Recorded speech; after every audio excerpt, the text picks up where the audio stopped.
ang babae mo'y unang nakig-char-char, nakig-istorya-istorya sa halas. Ang laki, wala. Kay kabalo man ang laki nga. Di siya makikistorya ng bitin. Kay basig matintal raw niya.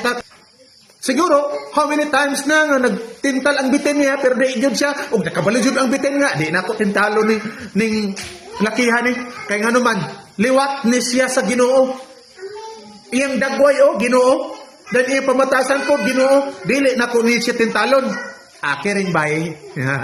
Kiring babae. So, ang babae mo yung unang nakikistorya sa halas, sa dihang nakasala na sila, sa dihang naningil na ang Ginoo, sa ilahan, gipangita na sila sa Ginoo, kinsay nito ba? Ang babae ba or ang lalaki? Wala, guilty ang girl. Walay tiyong-tiyong ang girl. Karon kay ang boy, kabalo man siya nga accountable siya, atong prutasa, ug sa babae, siya mo'y unang nitubag. Nibarog siya siyang pagkalalaki. Pero pagbarog niya, iya bang i-describe ang maong sitwasyon? Wala. Nibarog na tuod siya, pero blame game.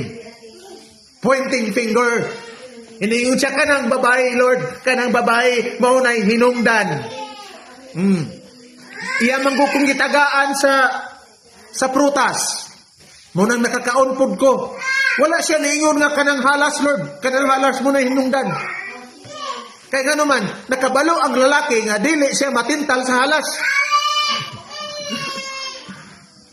Nakuha ninyo na. Natintal siya sa babae. Ang babae mo iyang ipasanginlan. Ambot pasabot, kita mga lalaki di gyud ta kayang matintal sa ubang matintasyon. Dili, ligon ta. Kaya nga naman, naa to ang karakter, ang pagnagway sa Ginoo. Dili. Pero, kinilang lagi. Pag babae na imuhukad o tinughong, maog yun ay problema. Kaya di na punta kabalo mo balibad. Ang atong mga barkada, mayon nga bay, ato ta dito bay, atong ngit-ngit nga lugar ba nga na ay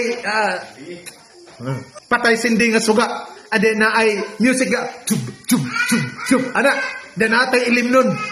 Ang lalaki, labi na og hinimba, dili na dayon, madala. May yung nagkahilayan, manabay, dili ko anak. Yan. Mudlabay og diskuhan, dili na diretso matintal, maguna-una pa na siya nga, kahilayan na, dili ko anak. Pag iyon ni mo tagay bay, at dili ko anak.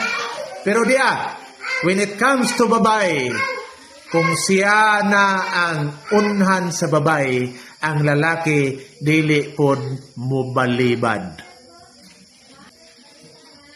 Daghang sala aning kalibutan nga ang lalaki mubarog gud sa iyang pagkalalaki.